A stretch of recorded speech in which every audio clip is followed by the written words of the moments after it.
को यहाँ सब मस्ती कर रहे हैं और इनको पहाड़ियों में दिलचस्पी है। पहाड़ी नहीं है, ये जंगल है। अंदर क्या होगा? किसी का घर, कोई पुरानी हवेली, या और क्या हो सकता है? कहीं तू ही तो नहीं रहती ना इस जंगल में? अब इसका नाम भी बता दे। आज से इसका नाम पालन खेत, मेरा घर, आहार। कालिंदी बचपन से ही रहस्यमय शक्तियों में मानती थी। जहाँ उसकी उम्र के लोग मॉल घुमा करते, उसे जंगल सन्नाटा अपनी ओर खींचता था।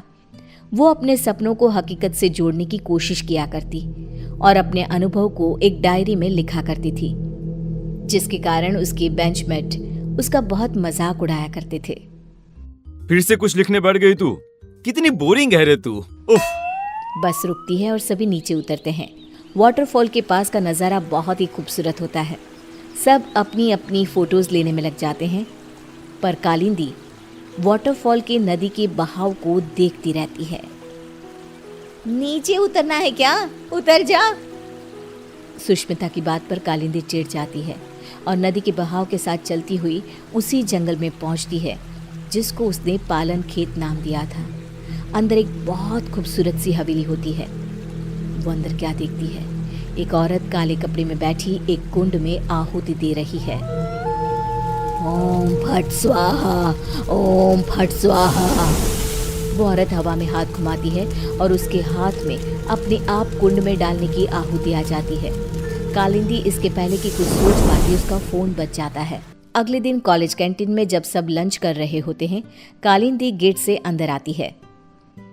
यहाँ क्या कर रही है तू? अरे तेरी डायरी कहाँ गई बहन जी? आज बड़ी सोशल बन रही हो कालिंदी, क्या बात है? सुष्मिता के सभी दोस्त कालिंदी को परेशान करने लग जाते हैं।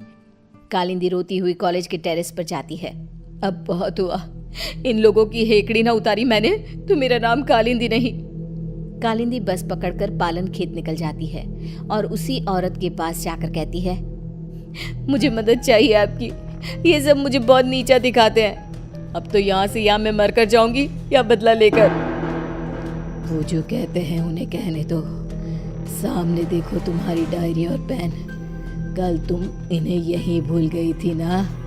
जाओ खोलो उसे। कालिंदी डायरी खोलती है। इसमें तो कुछ भी नहीं है, खाली है ये। पेन को उठाओ और कुछ लिखो। तुम जो चाहोगी वो मिल जाएगा तुम्हें। अब तो खुश हो ना तुम? कालिंदी पेन उठाकर किताब में लिखने लगती है। वहाँ बहुत सारी किताबें आ जाती हैं। ये तो सच में जादू हो गया। तुम्हारा मन बहुत अच्छा है बेटी, जाओ अब खुश रहो। कालिंदी वापस कॉलेज जाती है और अपनी ही धुन में मगन हो जाती है। उसकी खुशी बाकी लोगों से बर्दाश्त नहीं होती और उसके पीजी के कमरे के बाहर सभी ताका झाके करने लग जाते हैं। अब क्या मांगू? चांद, छोटा सा चांद हाथ में कैसा लगता होगा ना? ये क्या बकवास कर रही है? सही में तेरा ऊपर का माला खाली है। तुझे ही देखना था ना इसकी खुशी का राज। चल अब। दोनों आगे बढ़ ही रहे होते हैं कि खिड़की से एक रोशनी आती है। दोनों देखते हैं कि कालिंदी के हाथ में सच में चांद है। ये मेरी आंखों का धोखा है। धोखा है, ऐसा कैसे हो सकता है? नहीं। ये भ्रम नहीं है, ये सच्चाई है। पर इसे ये कहां से मिला? सोच, अगर हम इसे चुरा ले तो? और रोहन उस पेन को चुराने में जुट जाता है। वो सोचता है कि रात को कालिंदी के कमरे के बाहर आग लगा देगा ताकि वो भागेगी और रोहन पेन चुरा लेगा। रात को रोहन पेन के लालच में आग लगाने जाता है, पर आग बेकाबू हो जाती है और कालिंदी कमरे से बाहर ही नहीं आ पाती। बचाओ, बचाओ! कालिंदी मर जाती है। मंदाकिनी को कालिंदी की मौत का एहसास हो जाता है। मार डाला उन्होंने मेरी भोली बच्ची को, अब कोई नहीं बचेगा। यहाँ आ बेटा, मेरे पास आ कालिंदी।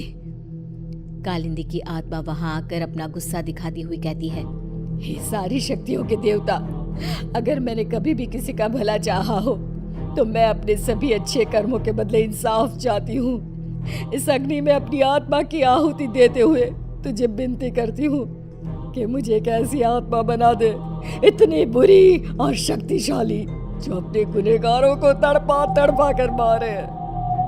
ये कहकर कालिंदी की आत्मा आग में समा जाती है और आग से निकलकर कालिंदी के गुस्से से पैदा हुई आत्मा उसके पैन में समा जाती है और फिर शुरू होता है मौत का खेल। सुष्मिता अपने कमरे में सो रही होती है। रात को उसका फोन बजता है। It's me, Rohan. दूसरे नंबर से कॉल करना पड़ा। तुम कॉलेज के पीछे वाली पहाड़ी पर आओ, मुझे तुम्हें कुछ बताना है। इसके पहले कि सुष्मिता कुछ बोल पाती, फोन कट हो जाता है। सुष्मिता नाइट ड्रेस में ही भागते हुए कॉलेज के पीछे की पहाड़ी पर जाती है। जंगल की धूत अंधेरे में दिखता है वो चमकता हुआ पेन। मान गए रोहन, तुम्हें आखिरकार पेन मिल ही गया। सुष्मिता पेन उठाने जाती है कि पेन में से कालिंदी की आत्मा बाहर निकलकर सुष्मिता को पहाड़ी के ऊपर से नीचे धक्का दे देती है। ये तो बस शुरुआत थी, सब मरोगे।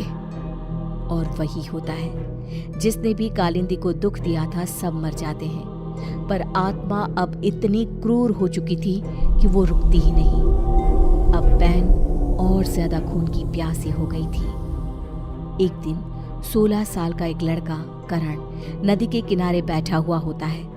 एक चमकती हुई पेन उसका ध्यान अपनी ओर खींचती है।